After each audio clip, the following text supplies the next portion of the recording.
j'espère que vous allez bien. Bah écoutez, ici ça va très bien. Je vous fais une petite vidéo point budget, parce qu'en fait je me suis rendu compte qu'avec mes vidéos blabla, j'avais toujours pas fait de bilan du mois d'avril. Donc on est quand même le 4 mai. Ah bah d'ailleurs on est le 4 mai, ça me fait penser, aujourd'hui c'est l'anniversaire de ma belle-mère. Donc bon, il va falloir que j'envoie un texto. Comme d'habitude, j'ai Nathan dans les bras. Les grands sont à l'école. Mon mari est dans son bureau. Donc je pense que je vais pouvoir faire une petite vidéo tranquillou. Alors, j'ai pensé à vous quand j'ai reçu mes catalogues, puisqu'on reçoit encore les catalogues papier aujourd'hui. Intermarché, et il y a 5 euros offerts en bon d'achat, des 30 euros d'achat. Donc vous voyez que c'est valable du 9 au 14 mai. Par contre, c'est uniquement le lundi 8 mai, et moi je m'en servirai pas parce que je ne sais pas si vous voyez, tout en bas, l'avant-dernière ligne, moi vous savez que je fais tout au drive, et c'est marqué, oui mon cœur, offre non valable sur le drive. Donc voilà, je ne pourrais pas m'en bénéficier, mais je partage l'information s'il y en a certaines d'entre vous qui vont à l'Intermarché. Voilà, alors on va faire ensemble un petit point de ce qui s'est passé en toute fin d'avril et en tout début mai. On va faire le petit bilan des 2 euros. Je vais vous parler de mes objectifs de mai, rien de transcendant, hein, mais de ce que j'ai prévu en fait. Voilà, attendez. Je vais essayer de m'organiser. Ah, attendez. Vous connaissez mon côté très, très organisé. Donc on va essayer de grossir tout ça, voilà. Bon écoutez, je vous fais le point. Voilà, alors au niveau de l'alimentation, donc il me reste pour le mois de mai 334,82 €. On s'était arrêté là la dernière fois. Et en fait, mon mari est allé faire un tour au Colruyt puisqu'il n'avait plus de site dentaire, et il en a profité pour acheter également du fromage et des œufs parce que ça manquait. Donc bah, c'est quelque chose qu'on ne rachètera pas aux prochaines courses si vous voulez. Il y en a quand même eu pour 16,13 €. Alors j'ai pris le petit ticket pour vous montrer. Attendez, je vais essayer de plier pour pas qu'il y ait par transparence l'envers. Bon, j'ai mis un truc pour pas, parce que je tiens quand même à garder mon intimité, entre guillemets. Le prix de la vache qui rit, je suis tombée des nues, quoi. 6,88 €. Bon, alors, ok, hein, il y a 32 portions. Hein, donc, voilà, on a pris de la cancoyote, du camembert, des œufs, son fameux fil dentaire, voilà. Mais franchement, le prix de la vache qui rit, je suis tombée des nues. 6,88 €. Franchement, quand j'ai vu ça, je me suis dit, c'est pas possible, c'est de la vache qui rit. En sachant que c'est Clément, parce que mon mari avait emmené les deux grands dans le magasin, c'est Clément qui a fait sa petite, j'allais dire crise, non, qui a dit qu'il voulait de la vache qui rit, sauf que quand on est rentré, il en a jamais voulu, et puis accessoirement, Clément, il n'aime pas le fromage. Donc, bon, mon mari s'est dit, ah, cool, il veut goûter la vache qui rit. Bon, en fait, il en a mangé une bouchée, et puis voilà. Tristan n'aime pas le fromage, mon mari n'aime pas la vache qui rit, donc je vais me retrouver à devoir manger mes 32 portions de vache qui rit solo, parce qu'en fait, il n'y a que moi qui mange de la vache qui rit, quoi. C'est pas grave, hashtag je raconte ma vie. Donc ça, c'était au niveau de l'alimentation. Et au niveau des autres dépenses, donc vous savez, je vous ai fait mon fameux retour action là. Donc j'en avais eu pour 90,38 €. C'était sur le mois d'avril. Donc comme j'ai jamais un compte à zéro et qu'il me restait de l'argent sur notre compte courant, bah, j'avais pris l'argent, voilà. Donc ça n'a pas été débité de mon compte autres dépenses. Et puis on a fait, vous savez, je vous ai aussi montré l'avant-après pour le nettoyage du toit. Voilà, donc j'ai mis un petit bonhomme tellement la somme est conséquente. Donc, vous savez, hein, ça a coûté 1200 €. Donc ça a été prélevé de notre compte travaux maison, parce que moi, vous savez que j'épargne tous les mois pour entretenir ma maison quand il y en a besoin. Mais enfin, c'est quand même 2 dépenses qui ont été faites par carte, puisque l'artisan nous a fait payer par carte. Voilà, et puis hier, j'ai fait une commande chez Amazon pour Nathan.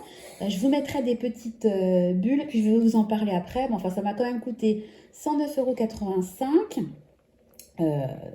Mais ça a été prélevé sur mon épargne bébé, puisque Nathan a une épargne spécifique pour lui, pour des achats, puériculture, lait, etc. Donc je l'ai pris sur sa petite épargne où j'ai placé la prime de naissance, etc. Vous connaissez la chanson.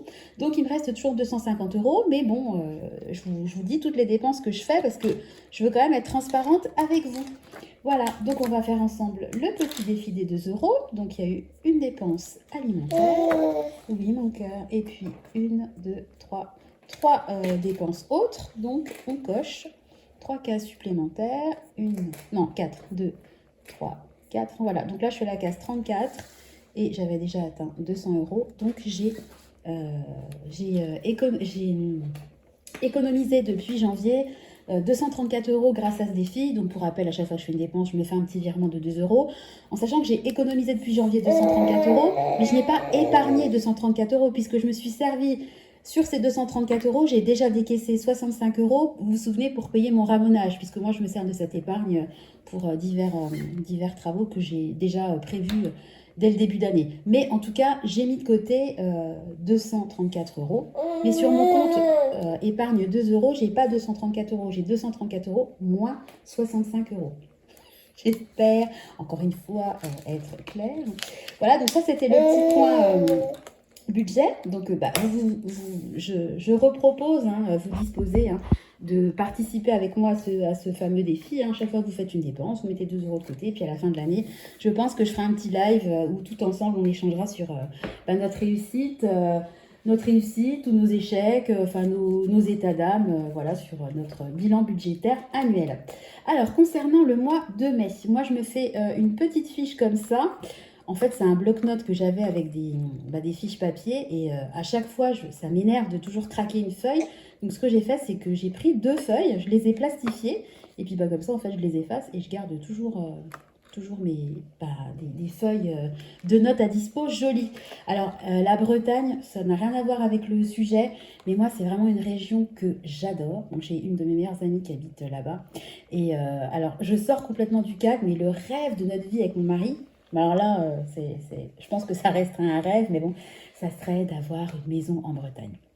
Donc vous savez qu'on habite en Bourgogne, on aime beaucoup cette région, voilà, on y allait quand même pas mal de fois, depuis plus de 20 ans qu'on est ensemble, et vraiment on adore cette région. Quand on y est, on se sent bien, enfin on a vraiment tous les deux la même vision de cette magnifique région, et le rêve de notre vie, ce serait d'acheter une maison pas loin de l'océan, et puis de pouvoir finir entre guillemets nos vieux jours là-bas, où on se ferait 6 mois de notre...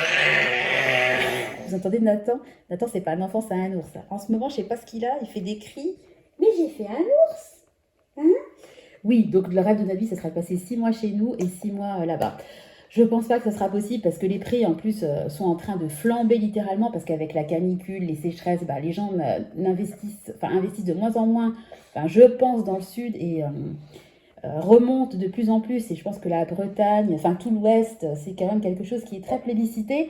Donc je pense pas qu'on aura le budget pour acheter une maison en Bretagne, mais on se dit qu'au pire, voilà, pendant quelques mois dans l'année, on louera un logement là-bas pour ouais, voilà, profiter des embruns, se refaire une petite santé, décompresser. Ça fait vraiment partie de nos objectifs de vie. Donc, on a aussi comme objectif de faire les îles qu'on ne connaît pas, Belle-Île-en-Mer, l'île de Groix, etc. On aimerait vraiment se faire des vacances comme ça là-bas. Mais là, les enfants, ils sont encore petits. C'est pas... voilà, alors on les emmène au camping parce qu'il y a plein d'activités, etc. C'est très ludique pour eux. Aller sur une île où il n'y a pas grand-chose, juste la nature, admirer ce type de paysage. Pour eux, ils sont encore trop petits pour l'apprécier vraiment. Voilà, donc... D'ailleurs, en parlant des vacances, hier, je me suis mise à préparer toute une liste d'activités à faire dans le coin, de commencer à budgéter tout ça. Je vous ferai peut-être une vidéo là-dessus si ça vous intéresse. J'avais fait une vidéo sur mon budget vacances, mais je sais pas comment je me suis débrouillée. Je l'ai mise en ligne, je l'ai supprimée, je l'ai remise. Puis en fait, j'ai eu très peu de vues. Alors que je pense que c'est un sujet qui peut intéresser. Je vous remets quand même la bulle au cas où, mais si ça vous intéresse, je vous ferai une vidéo sur comment comment j'ai commencé à anticiper mes vacances. Bref, comme d'habitude, je dévie du sujet. Donc, au mois de mai, je fais une petite fiche avec mes objectifs. Alors, vous savez quoi? Au lieu de faire comme ça, je vais zoomer, ça sera peut-être plus simple. Voilà. Alors. Oh, punaise. Toujours aussi douée. Voilà. Hop. Donc, au mois de mai. Au niveau du budget, donc j'ai 3 anniversaires. Donc je vous ai parlé de l'anniversaire de ma belle-mère qui est aujourd'hui. Il faut absolument, quand j'arrête la vidéo, que j'envoie le texto. J'ai l'anniversaire de ma sœur qui est du 6. Donc elle, je lui ai déjà fait son cadeau. Vous savez, vous avez fait des ouvertures de colis. J'avais commandé chez Roger Gallet. Et puis j'ai pris des écouteurs aussi à elle, sans fil. Et puis j'ai également l'anniversaire d'une de mes nièces. La sœur de mon mari a 2 filles. Et il y a une de ses filles qui est née toute fin mai. D'ailleurs, eux, ils n'habitent pas dans la région, ils habitent loin. Et on a pris pour habitude de s'envoyer, on se fait livrer des cadeaux, on s'envoie un peu d'argent pour les anniversaires.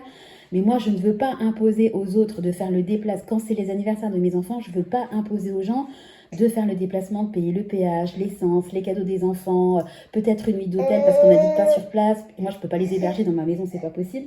Donc, je ne veux pas imposer ça aux gens. Le problème, c'est que eux, je pense qu'ils s'en fichent parce que clairement, je pense qu'à minima, ils gagnent 15 000 euros par mois, hein. Donc, tant mieux pour eux, je suis très contente pour eux. Mais eux, si vous voulez claquer 500 euros pour un anniversaire, il n'y a vraiment aucun souci. Alors que moi, claquer 500 euros pour l'anniversaire d'une de mes nièces, bien que j'adore mes nièces, ben moi, ça va me poser souci parce que j'ai pas qu'une nièce en plus, parce que eux, en plus de leur côté, il n'y a que nous en neveu. Enfin, mon autre beau-frère a une fille, mais bon, elle a choisi de ne plus voir sa belle famille, donc elle ne voit plus son propre père. Bon, bref, c'est un autre débat. Donc eux, ils ont que nous, parce que de l'autre côté, il a un frère, mais qui n'a pas eu d'enfant. Donc voilà, sauf que moi, j'ai mes sœurs qui ont des enfants, j'ai eux, enfin, j'ai du monde, quoi, de mon côté. Et c'est clairement impossible de mettre 500 euros pour l'anniversaire. Je mets même pas ça pour l'anniversaire de mes enfants. Donc à un moment donné, même si j'aime encore une fois mes nièces, c'est hors de question. Donc elle nous a encore sollicité pour venir fêter l'anniversaire, je crois que c'est le 4 juin. Enfin, et on a encore dit non, parce que moi je ne peux pas mettre tant d'argent pour le budget de mes nièces, qu'on n'a pas tous le même budget. Et c'est ça qui est difficile de faire comprendre aux gens. C'est-à-dire que autant moi j'essaie toujours de me mettre à la place des gens. Ma soeur qui se sépare, par exemple, je vais lui dire... mais pas plus de temps par enfant, ça reste des anniversaires, etc. Je ne veux pas qu'elle se ruine. Bon, mon autre sœur, c'est pareil, elle est en pleine création d'entreprise, elle a un tout petit bébé qui a 5 mois. Voilà, ils ont moins de revenus que nous. Enfin, j'essaie toujours de faire en sorte de pas mettre en difficulté, en délicatesse financière les gens. Et voilà, parce que c'est un peu, ça peut être un peu, oui, mon cœur, ça peut être un peu délicat de dire, bah, j'ai pas de budget. Et ce qui m'énerve, c'est que la réciproque est rarement appliquée. Donc, dites-moi ce que vous en pensez, si vous iriez. Enfin, de toute façon, donnez-moi votre avis, en sachant que ma décision, elle est prise. Enfin, notre décision, elle est prise. Je n'irai pas. Oui, mon. Bon, je vais lui donner un papier pour qu'il s'excite un peu. Tiens, tu veux le papier? Mais ouais, je trouve ça un peu. Bon, sachant que leur autre fille est de juillet, donc ça ferait 2 allers-retours hyper proches. Donc évidemment, mes beaux-parents vont y aller, mais eux, c'est différent. Ils sont en retraite, ils n'ont plus de maison à payer, ils n'ont plus d'enfants à charge. Puis en plus, bon, mon beau-père, il a vraiment une très très bonne retraite. Donc pour eux, il n'y a aucun souci, mais moi, moi c'est non. Puis moi, en plus, j'aime pas. Je veux dire que j'ai un côté sauvage. Oui, mon cœur, j'ai un côté sauvage, mais j'aime pas trop dormir chez les gens. Moi, j'ai vraiment besoin, j'ai mon petit rituel, enfin, je n'aime pas dormir chez les gens, en sachant que lui, en plus, il a des caméras intérieures, donc bon, voilà, moi, je suis dans le salon, des fois, je peux me tourner, la couverture remonte, enfin bon, voilà, je peux... Bon, bref, on va pas rentrer dans les détails, mais j'ai pas trop envie qu'on me voit, ni être filmé, d'ailleurs. J'ai mon droit à l'image. Donc, voilà, ça imposerait le déplacement, l'hôtel, le petit-déj le lendemain, enfin, etc. Franchement, non, plus sans compter le cadeau, non, moi je trouve que vraiment c'est trop, quoi. Je veux bien pour marquer le coup, par exemple quand elle aura 18 ans ou 20 ans, oui, d'accord, mon mari là il va changer de décennie, oui, bien sûr. Je demande aux gens, entre guillemets, l'effort, en sachant qu'il n'y a que sa sœur qui n'est pas sur place, les autres personnes, on est tous sur place, hein. Donc il n'y a que qui auront besoin de se déplacer. Et ça tombe bien, entre guillemets, parce qu'eux, ils ont vraiment des moyens vraiment au-dessus de la moyenne, hein, donc il n'y aura aucun souci pour eux. Mais donnez-moi votre avis là-dessus. Est-ce que vous iriez ou est-ce que vous n'iriez pas? Et si vous preniez la décision de ne pas y aller, quelle serait votre argumentation? Parce que nous, on n'a rien justifié, mais des fois, les gens, ah bon, mais pourquoi on peut changer de date? Bon, voilà, bah non, on ne change pas de date en fait, c'est pas une question de date. Bon, bref, voilà, encore une fois. Je raconte ma vie. Donc, il y a quand même, soit dit en passant, donc 3 anniversaires, donc un qui est réglé, mais 2 autres à payer, entre guillemets. Donc, je me servirai de l'épargne anniversaire, hein, pour ça. Je vais essayer d'anticiper également la fête des mères et des pères. Donc, moi, vous savez, je me suis fait mon propre cadeau pour la fête des mères. Je me suis commandé des parfums à Roger Gallet et Yves Rocher. Donc, il faut que je trouve des cadeaux pour ma maman, pour mon papa. Et puis, mon mari, il va faire la même chose de son côté. Donc là, vraiment, nous, c'est des petits cadeaux, hein, parce que on a beaucoup de... Enfin, il y a beaucoup de fêtes. Il y a la fête des mères, il y a la fête des grands-mères, il y a la fête des pères, il y a les anniversaires, il y a Noël. Il y a quand même énormément de choses dans l'année. Donc, on ne peut pas se permettre de mettre des gros budgets. Donc, c'est vraiment histoire de marquer le coup. Une petite plante, un petit bouquet, une bonne bouteille, enfin, quelque chose comme ça. Je pense que ça va tourner dans ces eaux-là. Mais bon, ça va quand même coûter, hein. Donc, je vais me servir de mon budget anniversaire parce que Il s'appelle anniversaire, mais c'est anniversaire et fête. Ensuite, au mois de mai, petit rappel, donc j'ai l'assurance voiture qui tombe, donc pour la 5008, donc 510 € à sortir. Nous, on paye annuellement. D'ailleurs, pour info, si vous payez mensuellement, sachez que vous payez plus cher qu'annuellement, hein. On pense toujours que si on paye mensuellement, on prend la somme annuelle, on la divise par 12, mais pas du tout, hein. Si vous payez mensuellement, faites le test, demandez à payer annuellement, vous comparez, vous verrez que vous paierez plus cher en payant mensuellement qu'en payant annuellement. Petite astuce. Voilà, donc ça c'est pareil, ça va être prélevé de mon compte dépenses annuelles, hein, dont je me sers pour payer l'assurance voiture, l'assurance habitation, les taxes foncières, etc., etc. Et puis au niveau des achats que j'ai prévus, parce que je me prévois toujours une petite liste d'achats à faire dans le mois. Alors j'ai prévu d'aller, je pense qu'on ira à Leroy Merlin, acheter de la peinture parce que je veux absolument repeindre ma cuisine, qui est vraiment dans un état catastrophique. La cuisine, je l'ai repeinte. À la base, elle était en bois très très sombre, donc je l'ai repeinte. Elle était très jolie il y a 8 ans. Mais vous imaginez bien qu'au bout de 8 ans, une cuisine repeinte avec des enfants, elle est explosée, la cuisine. Il y a des rayures de partout. J'avais mis comment ça s'appelle? Des protections pour que les enfants ne puissent pas ouvrir les portes. Ils me les ont arrachées. Donc j'ai des espèces... Oh, je vous ferai des photos, vous allez rigoler. J'ai des trous dans la peinture où on voit le bois. Enfin bon, laisse tomber. Donc il faut que je repeigne la cuisine et que je repeigne aussi l'évier. Et puis, le plan de travail, il est en carrelage, donc c'est pareil, je l'avais repeint. Donc vous imaginez qu'un plan de carrelage, un plan de travail repeint, il a vécu, donc c'est pareil, il est griffé, ultra griffé. J'aimerais trouver une solution pour ne... Alors ma peinture, oh punaise, je vais y arriver. Ma cuisine, je voudrais la repeindre, mais mon plan de travail, j'aimerais éviter de le repeindre. J'aimerais trouver un espèce de revêtement à poser dessus, en sachant que nous, on ne peut pas poser un plan de travail par-dessus, puisque l'évier est scellé dans la cuisine, et si on veut changer de plan de travail, il faut péter toute la cuisine, et clairement, j'ai pas le budget. Donc, au lieu de le repeindre, j'aimerais trouver un espèce de revêtement. Vous savez, comme les linos, les sols souples que vous posez sur du carrelage, par exemple, pour rénover, j'aimerais trouver ce type de choses à coller pour ne pas avoir à peindre mon plan de travail et pour faire en sorte que ce soit beaucoup plus facile à nettoyer, parce que des carreaux, il y a des joints, donc ça s'encrasse, c'est difficile à nettoyer, alors qu'une surface lisse, vous passez un coup d'éponge, c'est beaucoup plus simple. Donc si quelqu'un a une astuce pour rénover un plan de travail carrelé sans avoir à le repeindre, c'est-à-dire poser un revêtement par-dessus, je suis vraiment, vraiment preneuse, parce que ça fait des mois que je cherche et j'arrive pas à trouver la solution sans... repeindre, ou alors à refaire un plan de travail en bois ou en stratifié. Moi, je veux pas un plan de travail, je veux vraiment quelque chose de fin qui se colle. Voilà, c'est pas grave si dans 5 ans il faut le changer. De toute façon, notre cuisine, dans quelques années, on la changera. Mais pour l'instant, avec des enfants en bas âge, on ne veut pas refaire une cuisine neuve. Puis clairement, on n'a pas le budget non plus. On veut la repeindre et puis, si possible, éviter de repeindre le plan de travail en carrelage. Bon, si j'ai pas la solution, tant pis, hein, je le repeindrai, c'est pas grave. Je voudrais aussi, alors vous savez qu'on a refait notre toit, que l'artisan nous a gentiment, gratuitement décapé les dalles de notre terrasse qui étaient super moches. Donc maintenant elles sont super belles, sauf qu'il l'a fait gratuitement que d'un côté, c'est-à-dire devant. Mais moi j'ai tout les pavés qui sont devant le garage, j'ai tous les pavés qui sont derrière la maison qui maintenant, ça jure encore plus parce qu'on a un côté super beau, super clean, et puis on a on a le reste qui est vraiment super encrassé. Alors là, par contre... Vous voyez vraiment l'avant-après, vous vous dites, ouais, il faut faire quelque chose. Donc, j'ai fait ma petite étude sur YouTube, et puis j'ai vu un produit qui a l'air vraiment super bien et qui coûte rien. Donc, je vais l'acheter pour traiter les dalles extérieures.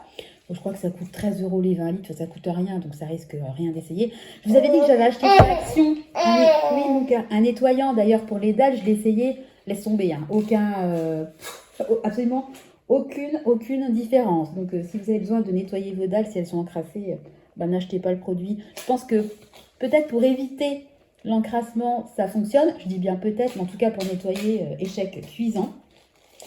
Il faut que j'achète aussi une casquette anti-UV, vous savez, avec une protection qui tombe un peu dans le cou des enfants, parce que là où on va en vacances, ce matin, les enfants ont voulu regarder la petite vidéo de présentation du camping, donc je leur ai montré. Et c'est vrai que l'espace baignade, j'ai pas trop vu d'espace ombragé ou de parasol, donc j'ai pas trop envie que les enfants... En plus, ils ont une peau, ils tiennent pas de leur maman, hein, donc ils ont une peau très très sensible au soleil. Donc évidemment, voilà, ils ont des maillots de bain anti-UV, des lunettes. Les deux petits ont des casquettes, mais Tristan, il n'a pas de casquette anti-UV. Donc je veux lui en trouver une avec bah, spéciale baignade hein, qui sèche, qui est faite pour aller dans l'eau. Et avec, vous savez, le tissu qui tombe sur la nuque pour qu'il s'évite de prendre un coup de soleil dans la nuque. Et puis, donc, je vous parlais tout à l'heure de ma commande pour Nathan. Donc, je lui ai commandé une nouvelle poussette canne parce que celle que j'ai, bah, elle a fait Tristan et Clément. Donc, elle commence vraiment à montrer des signes d'usure. Et puis, le problème de cette poussette canne, c'est à chaque fois, quand on partait en vacances, j'avais un côté je culpabilisais avec cette poussette parce que elle n'a qu'une position assise. On ne peut pas l'incliner. Et c'est vrai que quand vous faites des grandes balades avec, déjà la poussette canne, c'est quand même moins confortable qu'une poussette, c'est une poussette canne, quoi. Donc c'est moins confortable qu'une poussette classique. Mais en plus, elle ne s'incline pas. Donc quand l'enfant il est assis puis qu'il a la tête qui tombe en avant et qui dort, je trouve pas ça jojo. Donc je me suis dit voilà, que j'allais commander. Elle montre vraiment des signes de fatigue et je me suis dit que c'était le moment de lui commander une poussette canne de qualité. Donc je lui ai commandé la poussette canne. Voilà, elle était en réduction. Je vous mettrai une petite bulle. Elle a l'air pas mal. Donc je la reçois samedi. Je vous montrerai ça. Et puis je lui ai commandé également un porte-bébé parce que bah là, je fais la vidéo, vous l'entendez. Hein, c'est lui qui fait bouger la caméra. J'en ai un, le porte-bébé, qui s'attache pour pouvoir l'asseoir en fait. Alors, pareil, je vous montrerai ça parce que c'est pas évident de vous montrer ça. Attendez, est-ce que je peux tourner la caméra? Je vais essayer de tourner pour vous montrer. Alors, le problème étant, c'est que je vois pas ce que je filme. Donc, je sais pas si vous voyez. Voilà. Je sais pas ce que je fais, je sais pas ce que je filme. Donc, j'espère que vous voyez. C'est une ceinture comme ça, voilà, qui s'attache. Bon, honnêtement, je sais pas ce que j'ai filmé. Hein. Si j'ai réussi, bah, tant mieux. Sinon, excusez-moi pour ça. J'ai commandé un peu le même système, mais avec une attache ventrale pour sécuriser encore plus Nathan, et puis une attache dans le cou, ce qui fait que la charge, le poids de l'enfant sera mieux réparti. Il ne sera pas uniquement sur mes hanches, enfin sur le bas du dos. Voilà, parce que moi, j'ai pas spécialement mal au dos, mais enfin, Nathan, je le porte quand même énormément et j'ai pas non plus envie de me péter le dos, entre guillemets, avec le portage. Donc, je préfère investir dans quelque chose qui me soulagera au quotidien plutôt que de me dire, oh bah non, c'est encore. En plus, c'était pas cher, je crois que c'était même pas 29 euros. Oh, maintenant, c'est 30 euros, je préfère les épargner. Non, moi, je suis économe, j'épargne. Et quand il y a besoin, je dépense. Voilà, donc ces deux dépenses-là ont été débitées du compte. Du petit compte de Nathan, hein, du compte épargne bébé que je dédie à ce type d'achat. Voilà, donc c'était censé être une vidéo super rapide, donc évidemment elle est super longue, donc je vais arrêter la vidéo. J'espère que la vidéo aura été à peu près compréhensible entre mon concret du budget et mon blabla d'à côté. Je vais vous faire à tous de très gros bisous. De toute façon, je vous retrouve très rapidement dans un retour de course parce que je vais faire mes courses d'ici la fin de semaine. Voilà, j'espère que vous vous portez bien. Si la vidéo vous plaît, n'hésitez pas à liker, à commenter ou à vous abonner. Voilà, je vous dis rendez-vous très bientôt dans une nouvelle vidéo. Bye bye.